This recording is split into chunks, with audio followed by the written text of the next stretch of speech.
Muy buenas tardes a todos y todas.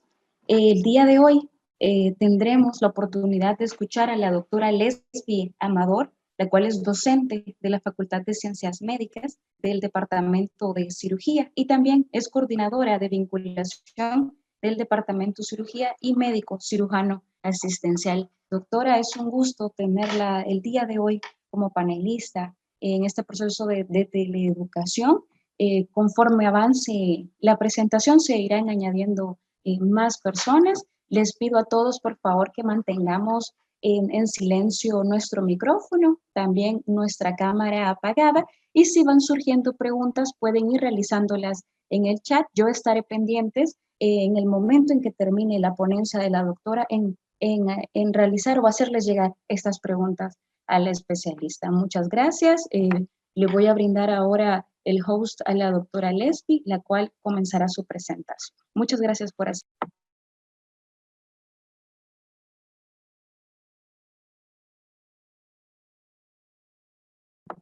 Doctora, si desea, puede compartirnos ya su presentación. Estamos listos para escuchar.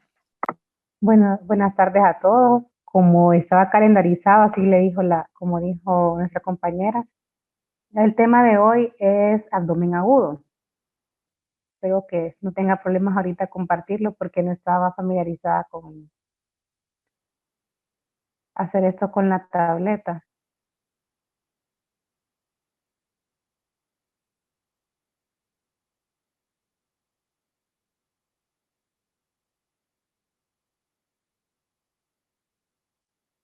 Bueno, si me confirma alguien, por favor, si se mira bien la presentación.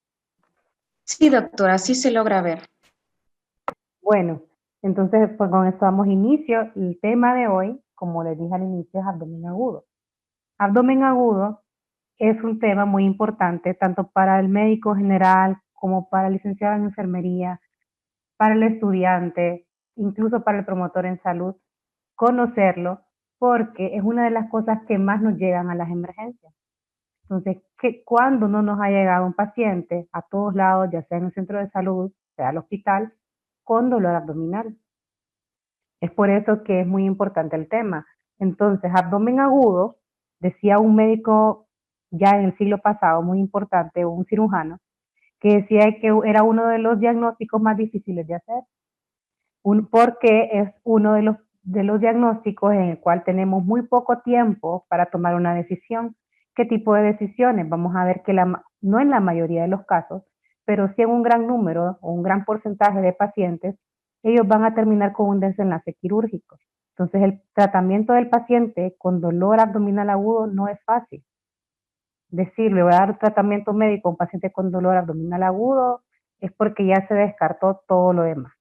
Entonces, esa es una de las importancias. La otra cosa es que constituye una gran emergencia, tanto a nivel de un centro de salud pequeño como para un hospital. ¿En qué sentido? Bueno, porque es un gran número de pacientes los que nos van a llegar con ese tipo de dolencia, ya sea con un dolor abdominal agudo o un síndrome de abdomen agudo, y porque en la mayoría de los casos, desgraciadamente en nuestro país, no contamos en todos los lugares con todo lo que se necesita para poder brindar una buena atención. Entonces, aquí nos va a tocar a nosotros regresar a las bases y hacer, como quien dice, el manejo que se hacía antes, o enfocarnos sobre todo en nuestro deber de médicos, o sea, en hacer una buena historia clínica. Es por eso que tenemos que estar siempre alertas. Todo paciente que llega con dolor abdominal agudo puede ser un paciente potencialmente quirúrgico y por ende nosotros tenemos que tener que hacer un buen examen físico, una buena historia clínica. Ahora, bueno, esa es como una introducción de por qué es importante el tema. Yo creo que todos ya lo habían, ya más o menos sabían de que era una de las cosas que más llegan, ¿verdad? La otra cosa es cuál sería la definición, perdón, de abdomen agudo. Entonces, esa definición es como tomándola de los libros de texto o de algún artículo, así como la que ustedes pueden ver en la imagen, pero ya con nuestras propias palabras, se refiere a un síndrome, o sea, un conjunto de signos y síntomas. El abdomen agudo es un síndrome caracterizado por dolor abdominal. El dolor abdominal a su vez va acompañado de algunos signos, sobre todo de sensibilidad abdominal, o sea, de peritonitis. Eso también puede ser un cuadro que va a meditar un tratamiento quirúrgico de emergencia en la mayoría de los casos. Esa sería como la definición de un abdomen agudo. Bueno, así como les vengo diciendo, el abdomen agudo entonces, además del dolor abdominal, el paciente va a tener signos de peritonitis. ¿A qué quiero llegar con esto? No todo paciente que llega con dolor abdominal de corta evolución, decimos tiene un abdomen agudo, porque por ejemplo, a veces ustedes en la mañana andan un poco estresados, se tomaron un café, les toca ir a trabajar y en la mañana ya sienten una molestia en el epigastrio, en la boca del estómago. ¿Será eso un abdomen agudo? No, ¿verdad? ¿Cuándo sería un abdomen agudo entonces? Cuando este dolor tiene ciertas características, como ser que tiene gran intensidad y que tiene signos de peritonitis. Entonces, ¿qué es la peritonitis? La peritonitis es el fenómeno fisiopatológico, o sea, lo que ocurre en el organismo cuando tenemos un abdomen agudo, y cuando tenemos alguna patología que produce un abdomen agudo. Todos van a tener en común que hay peritonitis. Si nos vamos a la definición de la palabra como tal, peritonitis se refiere inflamación del peritoneo. El peritoneo es la capa serosa, es una capa de un tejido casi transparente, pero que es más dura, que recubre todo el abdomen internamente, que recubre todas las vísceras.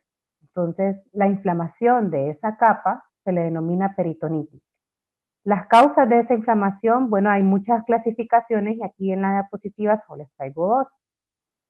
La primera, que es la clasificación, la que podemos ver aquí, según la etiología. Entonces, según la etiología, o sea, según la causa, la peritonitis puede ser primaria, secundaria o terciaria. ¿A qué se refiere esto? Bueno, entonces vamos a imaginarnos el abdomen como una sola pelota, un solo globo. Cuando decimos peritonitis, entonces es como el látex que cubre ese globo. Ese látex está inflamado. Cuando decimos hay una peritonitis primaria, para que ocurra una peritonitis primaria, previamente tiene que haber un fenómeno que se llama estasis peritoneal. A eso se refiere que tiene que haber líquido acumulado. Así como cuando tenemos un agua estancada, esa agua se puede, ahí empiezan a proliferar las bacterias y entonces es un medio que hace que crezcan más rápidamente. A eso se llama peritonitis primaria. Ejemplos de esto ya en medicina sería, por ejemplo, el paciente con ascitis, o sea, el paciente cirrótico. Un paciente que es bebedor, es alcohólico por mucho tiempo, ya tiene datos de cirrosis hepática, entonces presenta ascitis, o sea, acúmulo de líquido dentro de la cavidad. Ese líquido que está acumulado puede ser invadido por bacterias. Entonces aquí empiezan a proliferar las bacterias y se dice que es una peritonitis primaria porque proliferaron directamente en todo el peritoneo. Luego tenemos la peritonitis secundaria. La peritonitis secundaria, se las dejo ahí en amarillo, porque es una de las causas más frecuentes de peritonitis. Y es la que, la definición era la definición clásica, o sea, lo que siempre se ha enseñado en todos los libros de medicina. La peritonitis secundaria se refiere a que hay un órgano el cual está inflamado y esa inflamación se propaga al resto del abdomen. Un ejemplo de estos, por ejemplo, una de las causas más frecuentes de abdomen agudo sería la apendicitis aguda. La apéndice fecal es un órgano tan pequeñito, por eso se llama apéndice, tan pequeño, tan insignificante, pero si este se inflama, ese fenómeno que ocurre de la inflamación del apéndice, se empieza a propagar hacia el resto de la cavidad, provocando entonces una peritonitis secundaria. Otro ejemplo, la colecistitis aguda, que es otra de las causas frecuentes, una úlcera péptica perforada, el cáncer de colon cuando se perfora, Las perforaciones de víscera hueca serían en este caso. Enfermedades inflamatorias, por ejemplo, una gastroenteritis, un paciente que está con diarrea, ya sea por una causa bacteriana, por ejemplo, las más frecuentes serían Yersinia y Salmonella, las que producen estos cambios, se inflama el intestino y luego se inflama la capa serosa, o sea, el peritoneo, produciendo entonces una peritonitis secundaria.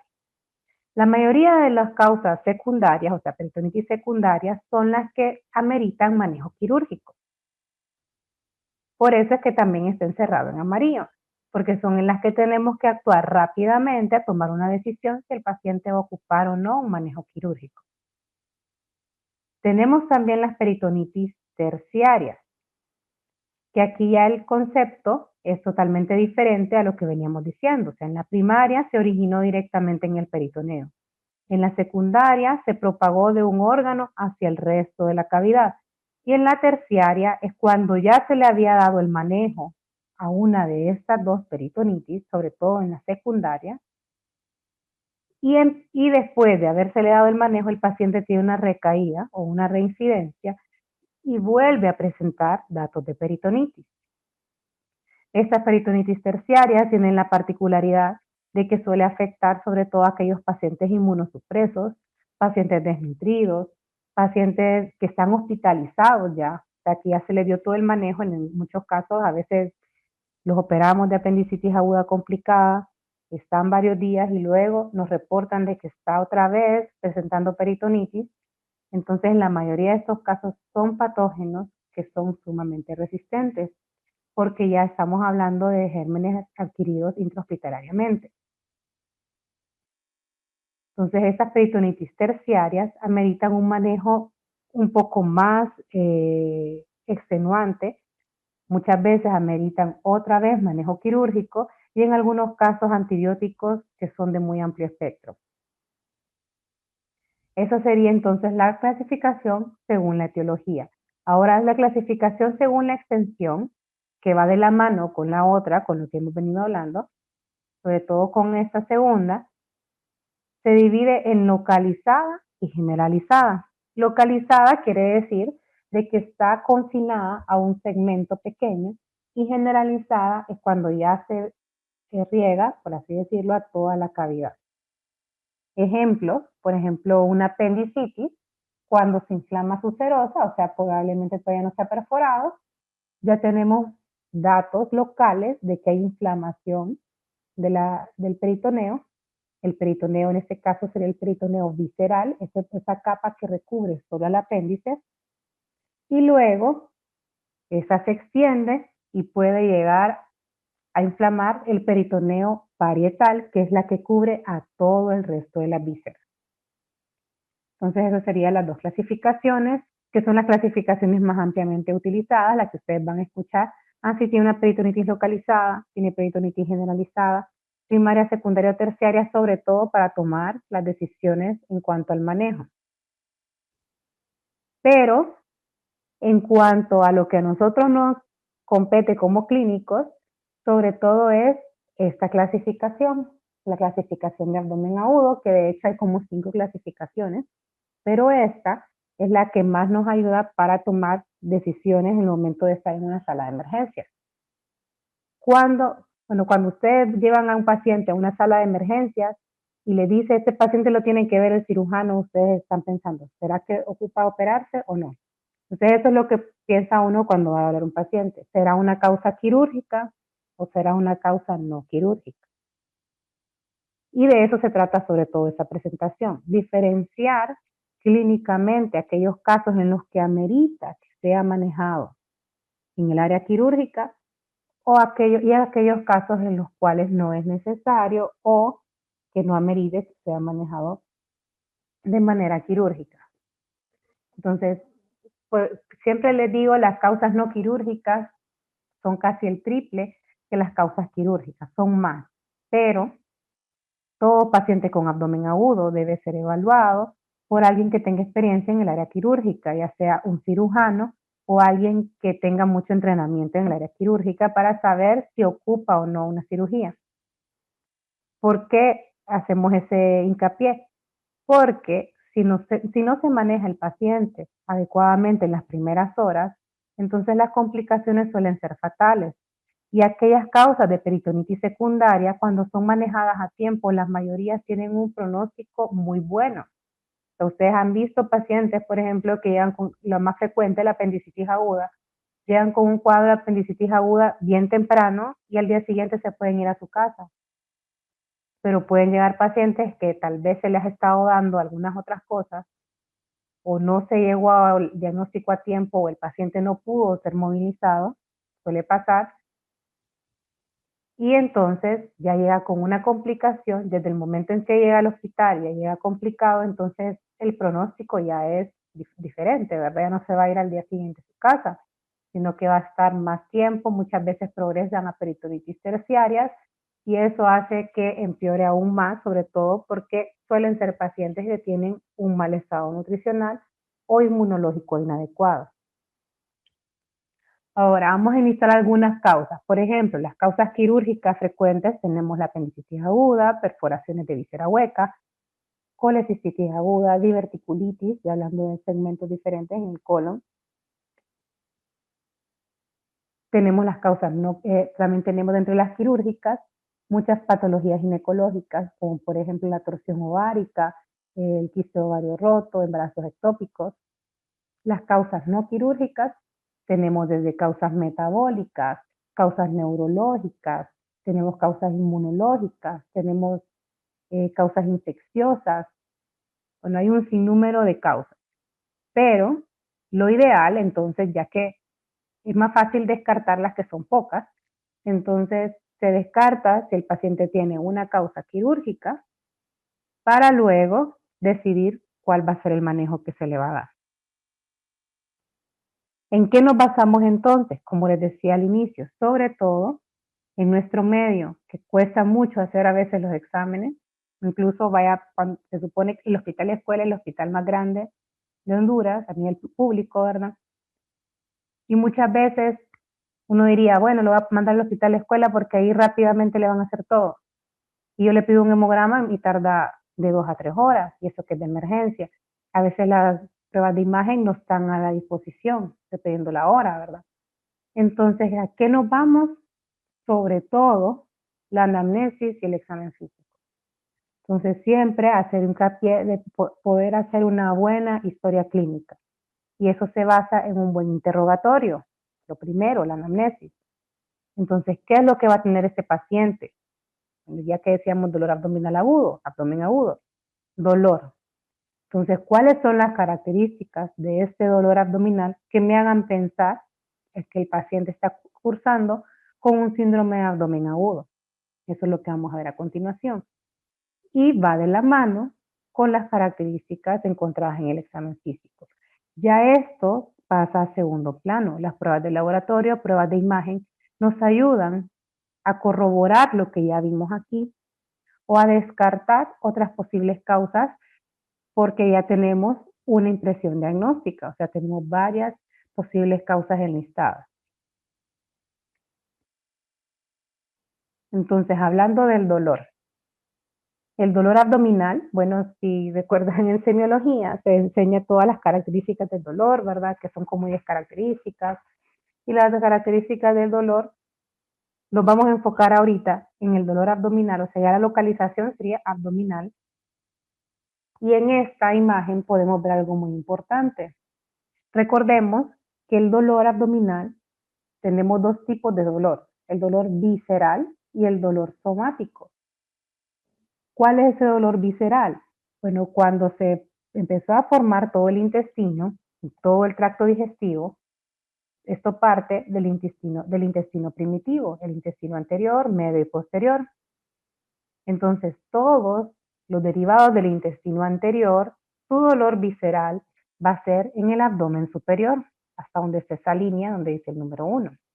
¿Cuáles serían esos derivados del intestino anterior? El esófago, el estómago, el duodeno, algunas glándulas como el hígado, tenemos también la vía biliar, el vaso. Todos estos derivan del intestino anterior. Entonces, el dolor visceral va a ser aquí.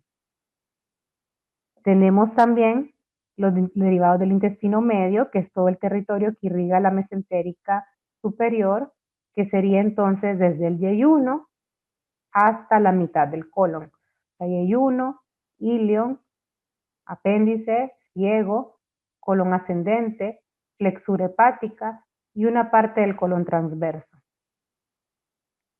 El intestino posterior, que sería entonces lo que irriga la mesentérica inferior, sería entonces el colon izquierdo, colon sigmoide, ¿verdad?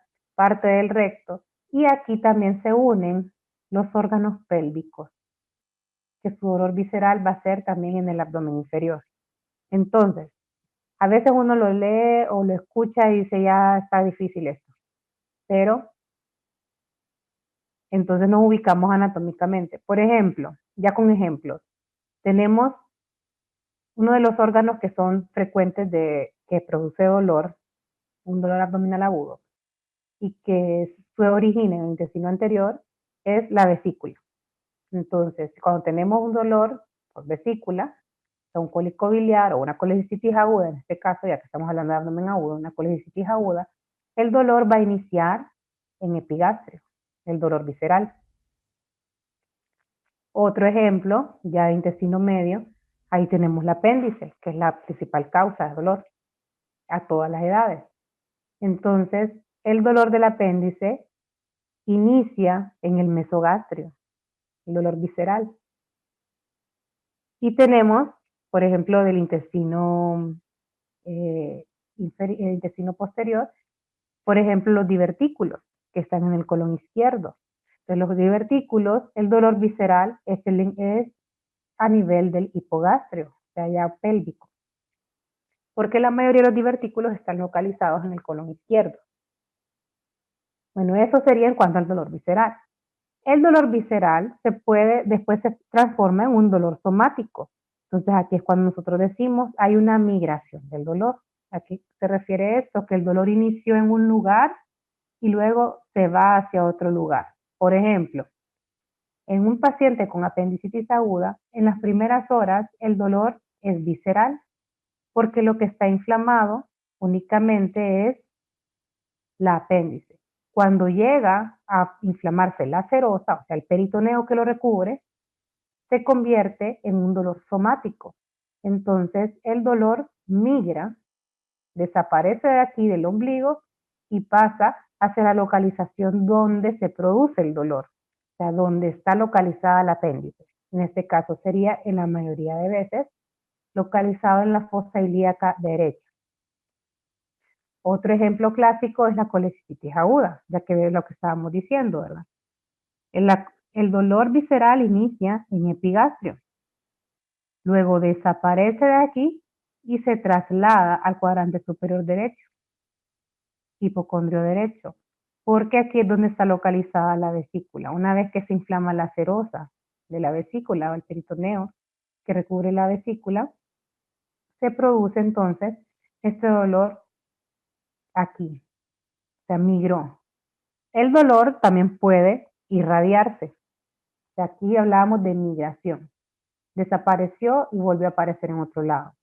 Puede irradiarse. Por ejemplo, duele el cuadrante superior derecho y a la vez el dolor se propaga o se difumina hacia el hombro o hacia la espalda, como ocurre en la colecitis aguda, ¿verdad?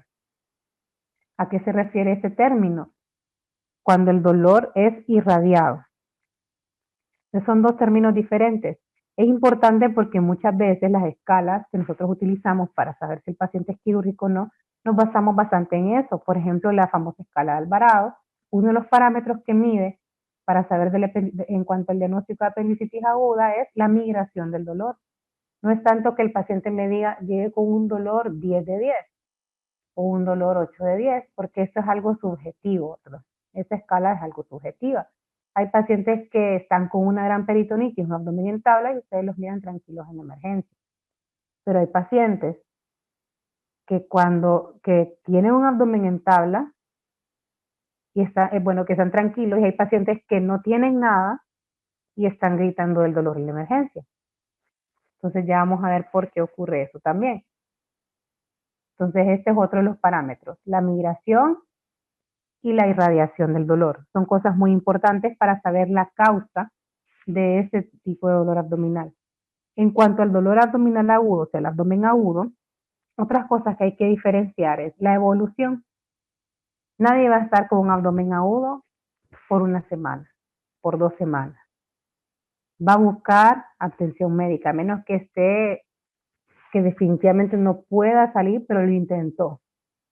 Entonces, en estos casos sí es difícil, ¿verdad? Cuando ya el paciente llega por otras cosas, pero cuando el paciente no busca atención médica, ya nos hace pensar, está raro que tenga ya 2 semanas, como dice él, y que el dolor sea tan fuerte como ahorita. Entonces hay que indagar en cuanto a la anamnesis, que el dolor que está presentando en ese momento, de esa intensidad, desde cuándo lo está presentando.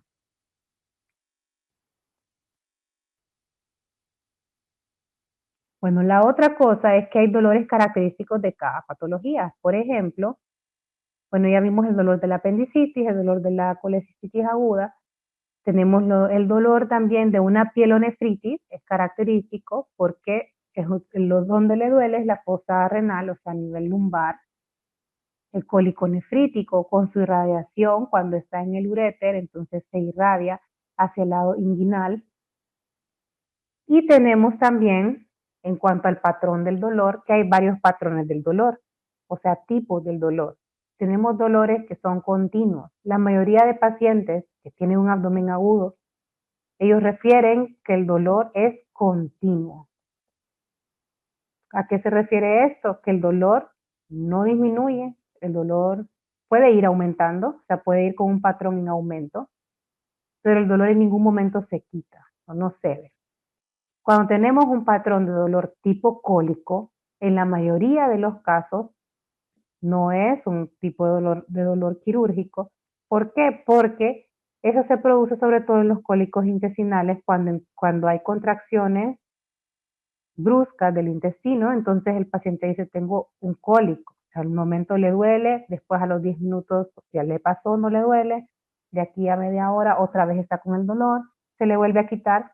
La mayoría de los casos de estos casos no van a meritar manejo quirúrgico. Sin embargo, le digo la mayoría, porque en medicina no todo es exacto. Tenemos algunos casos, por ejemplo, en un vólvulo intestinal, que en sus primeras etapas cursa con un dolor tipo cólico. Y luego presenta un patrón bueno, como tiene un patrón isquémico y una obstrucción intestinal mecánica al mismo tiempo, entonces el dolor se vuelve continuo cuando ya llega una fase de un abdomen agudo. Para lo que voy es cuando ya el paciente tiene abdomen agudo, el dolor no cede, no se quita. Esa es otra de las características del abdomen agudo en cuanto a la anamnésica.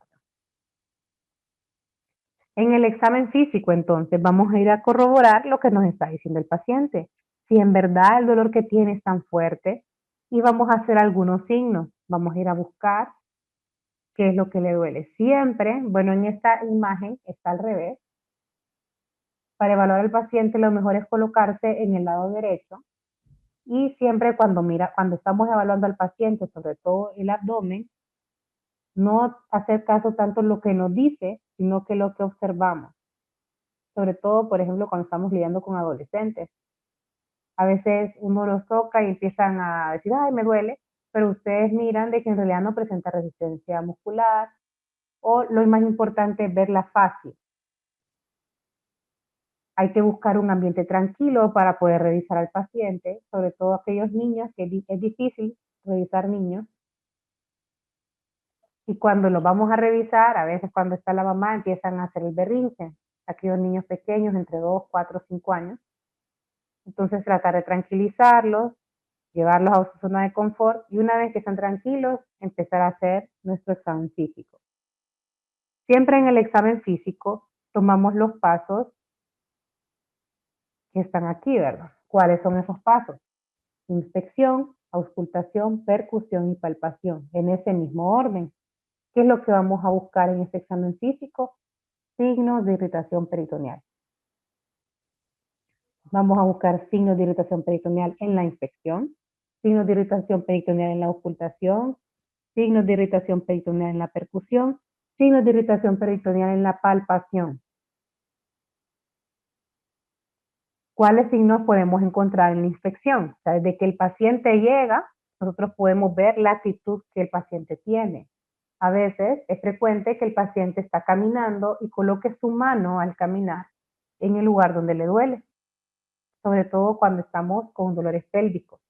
Se llega el paciente y cuando camina, se pone la mano como para que cuando da el paso se detiene según el órgano. A veces ellos refieren que hay mejoría cuando colocan así la mano. La otra cosa, bueno, hay actitudes antiálgicas, por ejemplo, cuando el paciente no tolera el decúbito, que ustedes lo van a revisar, y el paciente no puede estar acostado, sino que se quiere levantar. En este caso, nosotros debemos sospechar de que puede haber algún proceso inflamatorio a nivel del retroperitoneo y que por eso el paciente no puede estar acostado. Ejemplo, lo más frecuente ahí podría ser una pancreatitis aguda. Es frecuente que el paciente con pancreatitis no puede estar acostado en decúbito, sino que prefiere estar sentado.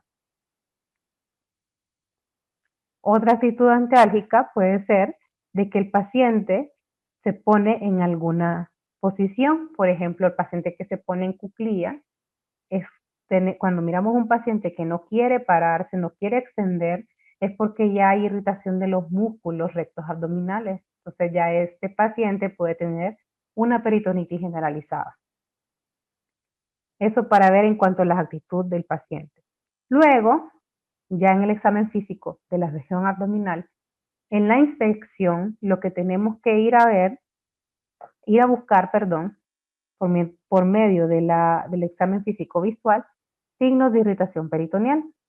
¿Cuáles serían esos? La distensión abdominal, por ejemplo. Un paciente que ya lo miramos distendido es aquel paciente que ya está con un signo tardío de irritación peritoneal, que ya incluso está presentando hilo. Entonces, eso es algo que nosotros miramos en la inspección.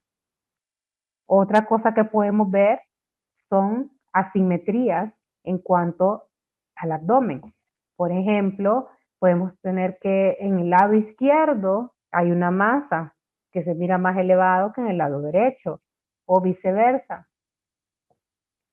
Podemos ver también, en cuanto a la inspección, algunos otros signos. Por ejemplo, cuando hablamos de peritonitis primaria, buscamos estigmas cirróticos como ser las telangiectasias, que están presentes en estos pacientes.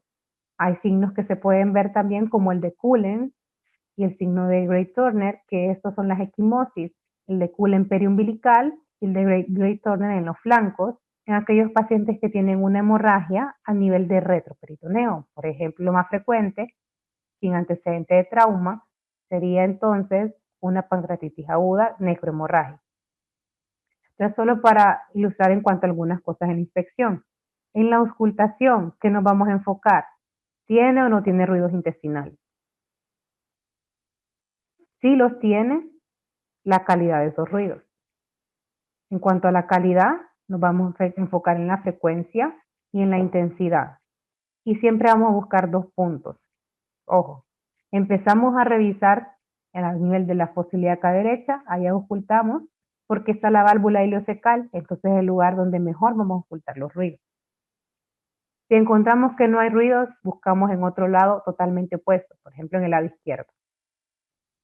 Y eso es para ver si hay algún patrón de alguna obstrucción intestinal mecánica. Por ejemplo, cuando tenemos una obstrucción intestinal mecánica, en el lado anterior a la obstrucción, el lado proximal, no hay ruidos, y hay ruidos de lucha, y en el lado distal no hay ruidos. Entonces, por eso ocupamos tener 2 puntos de referencia. Luego tenemos la percusión, que es muy importante y la mayoría de veces se nos pasa por alto. Se nos pasa, les digo, porque a mí antes también me pasaba bastante. Y ahora que soy docente y que hago hincapié en eso con los estudiantes, es cuando ya más me acuerdo, no tengo que hacer la percusión. A veces nos vamos de un solo a palpar. Entonces, en la percusión, aquí encontramos signos muy tempranos de irritación peritoneal. Son de mucha importancia y sobre todo en aquellos pacientes que no tienen mucho panículo adiposo, por ejemplo, los niños. Cuando nosotros digitopercutimos, el paciente puede presentar, por la resonancia que se produce, resistencia muscular involuntaria. y ese es un signo muy temprano de irritación peritoneal. Entonces, muchas veces, a veces solo tiene esto el paciente, la digitopercusión. Es muy importante hacerla en todos los pacientes. Y luego a la palpación ya buscamos signos específicos.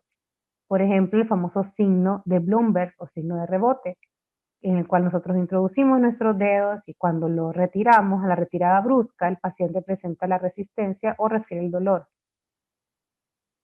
Es un signo que se hace bastante en apendicitis, cuando lo encontramos en la fosa ilíaca derecha, entonces puede indicar una apendicitis aguda a nivel fecal, subfecal, pero lo podemos hacer en cualquier lugar del abdomen. Por ejemplo, un paciente que tenga una diverticulitis puede tener rebote o Bloomberg en el lado izquierdo. Un paciente con una úlcera péptica puede tener signo de rebote en el epigastrio. O sea, no es exclusivo, pero sí se puede hacer en muchas patologías. Hay signos que son tardíos, como ser la resistencia muscular.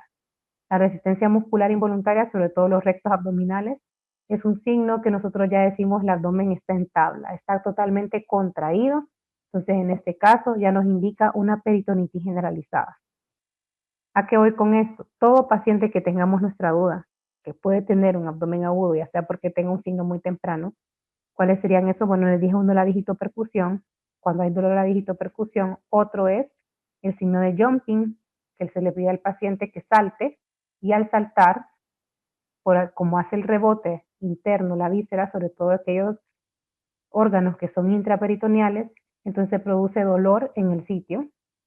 Y otro, que es el signo de Dunphy, en el cual le pedimos al paciente que haga una maniobra de Valsalva. Le pueden decir tosa, y al toser, el paciente va a referir el dolor en ese punto. Esos signos muy tempranos ya ameritan que el paciente sea evaluado por un cirujano, desde que presente estos signos, no hasta que tenga una contracción muscular de los rectos abdominales, o sea, el abdomen en tabla, sino que desde que nosotros tenemos un signo muy temprano, ya debería estar en una sala de emergencia de cirugía. Entonces, recapitulando, lo más importante en cuanto a la evaluación de un paciente con abdomen agudo, que era el enfoque de hoy, el diagnóstico del abdomen agudo, es hacer una buena historia clínica, anamnesis y examen físico. En la anamnesis nos vamos a enfocar dónde inició el dolor, o sea, el dolor visceral, el dolor somático, cuál es el patrón que está teniendo y el tipo del dolor, como ser dolor cólico, dolor continuo, diferenciarlos para tener en cuenta que los dolores continuos son los que más nos van a indicar un abdomen agudo. Y en cuanto a la exploración física, buscar siempre los signos de irritación peritoneal. La otra cosa que buscamos en la exploración física son algunos otros signos que nos indiquen que hay un proceso inflamatorio agudo. Porque recordemos que en la mayoría de los casos deriva de una peritonitis secundaria en la cual hay un proceso inflamatorio agudo. ¿Cuáles serían esos? Al examen físico, al inicio, cuando se hacen los signos vitales, cuantificaríamos entonces la frecuencia cardíaca y el pulso. Si el paciente está taquicárdico, es muy indicativo de que hay un proceso inflamatorio agudo, y si el paciente tiene fiebre también. La fiebre, bueno, es de utilidad sobre todo en pacientes jóvenes. Cuando tenemos un paciente joven con fiebre, tenemos el dolor abdominal de corta evolución y ya está con todo este cuadro, entonces es un abdomen agudo.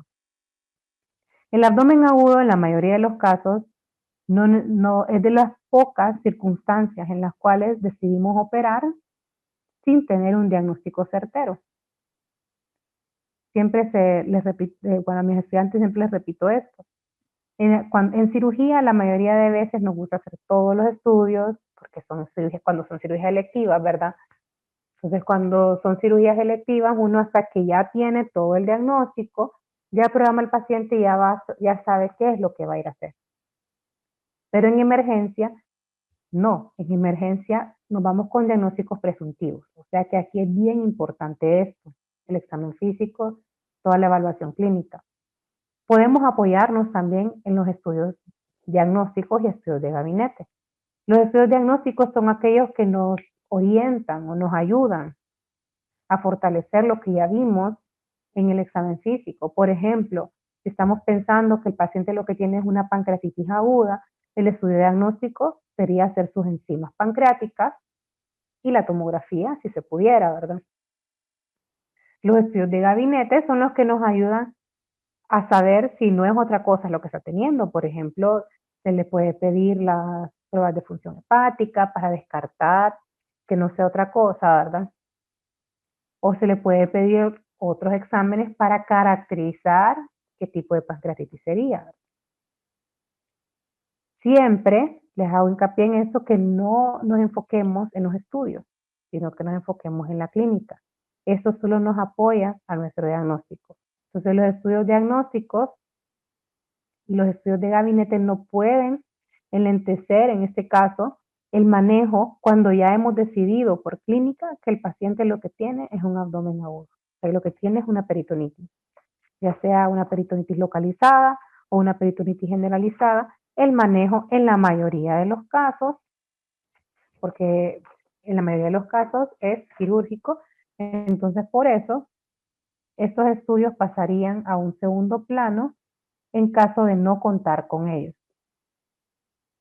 Siempre recordar cuáles son los pacientes atípicos. No todos los casos son iguales y en medicina, bueno, no hay nada que esté 100% ya descubierto, no todo está descrito. A veces nosotros en el libro encontramos que el paciente, por ejemplo, con apendicitis, el paciente que tiene dolor abdominal en periumbilical, luego se migra hacia la fosa ilíaca derecha, se torna continuo. Ya después de 12 horas ya presenta signos de irritación peritoneal, presenta taquicardia, fiebre, anorexia. Pero a veces nos llegan pacientes que no tienen fiebre, que se acaban de comer una hamburguesa, que no están taquicárdicos. Los revisamos y no estamos tan seguros. Entonces ya en medicina nunca encontramos nada 100% seguro. Y se pone aún más fea la cosa cuando tenemos pacientes atípicos. ¿Cuáles serían estos? Las gestantes. Qué difícil es de hacer el diagnóstico de abdomen agudo en una paciente embarazada. Número uno, porque con el embarazo, entre mayor evolución tenga, entonces también todas las vísceras van cambiando de lugar. Entonces los patrones que nosotros conocíamos, ya nos olvidamos de ellos. Y la otra cosa, tomar una decisión quirúrgica en una paciente gestante y que no lo haya meditado, es decir, la voy a operar y no ocupada la cirugía y someter a ese procedimiento al producto, entonces en este caso también es difícil. Y la otra es, si no se opera a tiempo, todas las repercusiones que puede tener. Entonces, por eso es uno de los casos más difíciles de tomar decisiones, pues, con las pacientes gestantes. La recomendación es mejor, si tiene una paciente embarazada con un tipo de dolor abdominal, mejor referirla, ¿verdad? Las edades pediátricas. Conforme avanzan las edades pediátricas, o sea, cada edad pediátrica tiene sus patologías características. Por ejemplo, lo que me causa un abdomen agudo en un recién nacido no es lo mismo que en un lactante, no es lo mismo que en un escolar. Entonces, las edades pediátricas siempre recordar cuáles son las patologías frecuentes en cada una de las edades pediátricas. Los pacientes inmunocomprometidos, como ellos ya no tienen una buena respuesta inmunológica, entonces tampoco van a tener todos los signos que nosotros vamos a ir a buscar. Los adultos mayores. Los adultos mayores pueden presentarse diferente, porque a veces tienen patologías de base, en algunos otros casos, cuando son de edades muy avanzadas, no presentan una respuesta inflamatoria inmediata. Entonces, cuando ya empiezan a presentar respuesta inflamatoria, es cuando ya tienen complicaciones. Los pacientes obesos, es muy difícil hacer un examen físico cuando tenemos un gran panículo adiposo, y los estudios de imagen tampoco son de mucha ayuda. Por ejemplo, un ultrasonido en un paciente obeso no va a ser de mucha ayuda como en un paciente delgado. En este caso ocuparíamos una tomografía y no en todos los centros la podemos tener. Y aquellos pacientes en estado crítico o que tienen alguna alteración neurológica, que no se va a poder hacer ni una anamnesis ni un buen examen físico.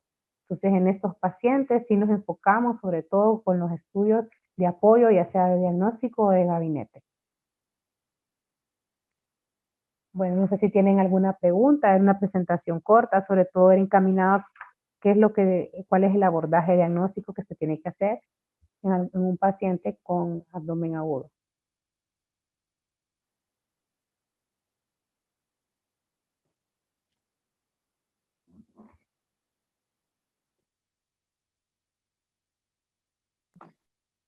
Muchísimas gracias, doctora. Excelente ponencia. Ahora quedamos abiertos para preguntas.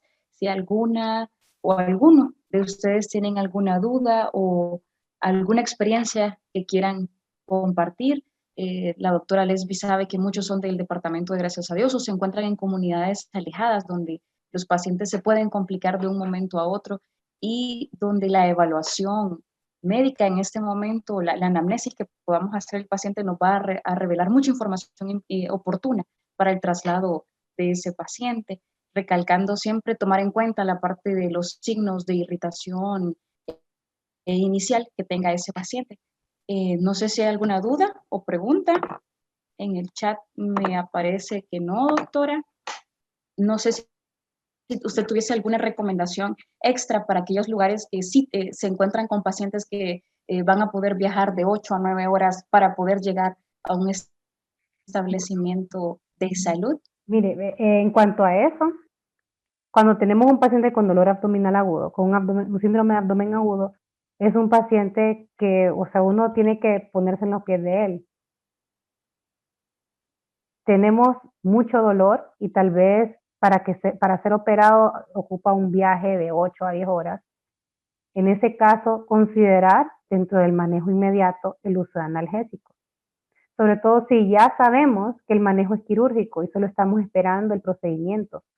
A veces no ocupa que esté en un lugar lejos. Por ejemplo, cuando yo trabajo en el hospital escuela, a veces tenemos otras emergencias o no hay cupo en quirófano porque otro servicio lo está ocupando y ya tenemos el paciente quirúrgico, ya sea con diagnóstico de apendicitis aguda, y muchas veces lo tenemos aguantando dolor, ya sea por tiempo, bueno, indefinido, a veces, bueno, no coma porque va a ser operado, y que no le pongan analgésicos es lo que se maneja, ¿verdad? Pero siempre pensar, si fuese yo el que está con dolor, ya me gustaría que por lo menos un antiinflamatorio no me va a quitar el dolor por completo, pero lo va a disminuir. Entonces, si ya tomamos la decisión quirúrgica, y se nos imposibilita en el momento hacer el manejo definitivo, se puede considerar en ese caso colocar un analgésico por mientras se lleva hasta la operación.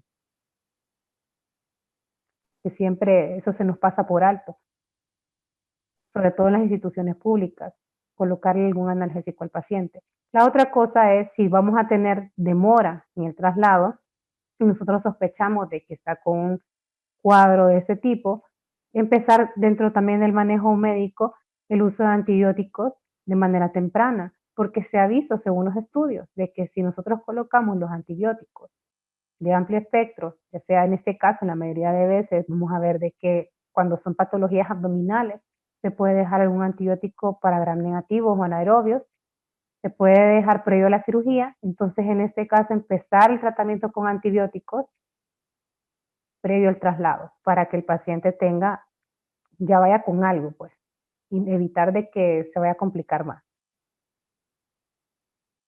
No sé si tienen alguna pregunta.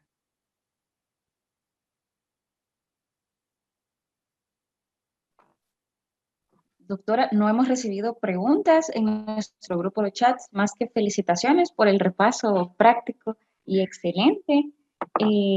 También, además del tratamiento antibiótico y analgésico, ¿cuánto tiempo recomendaría usted que se hiciera una gestión? Porque muchas veces en estos establecimientos de salud muy alejados se hace el diagnóstico del paciente, pero de repente no hay alguna manera de movilización inmediata, principalmente porque no se cuentan con los recursos y muchas veces los familiares tienen que solicitar ayudas a las alcaldías o inclusive con los mismos doctores que están en el establecimiento de salud para poder movilizarse a otra región. ¿Cuánto es el tiempo que usted nos recomendaría, doctora, que no nos pasáramos de ahí para poder llevar a ese paciente a un lugar donde lo puedan intervenir Bueno, quirúrgicamente? en casos extremos, no más de 24 horas. O sea, ya 24 horas es mucho.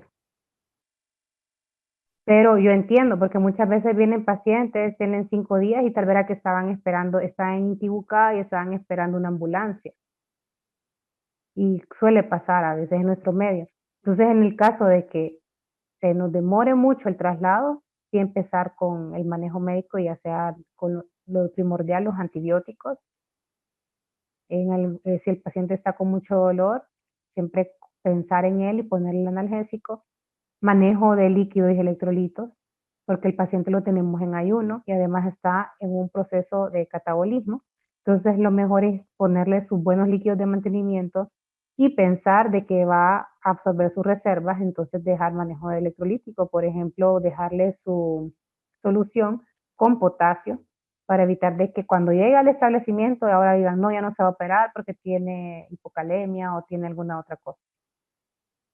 Entonces siempre el manejo médico por mientras, el manejo con líquidos con los líquidos, nada por boca, en los casos que amerite colocar una sonda nasogástrica, el uso de antibióticos de manera temprana y los analgésicos si ya tomamos la decisión quirúrgica, ¿verdad? Les recalco eso si tomamos la decisión quirúrgica, porque a veces se traslada el paciente y llega el paciente en media hora al hospital y se le acaba de poner el analgésico. Cuando lo revisamos ya no tiene todos los signos que tal vez los tenía cuando se evaluó la primera vez. Entonces, si va a ser evaluado tan rápidamente, entonces no colocar analgésico.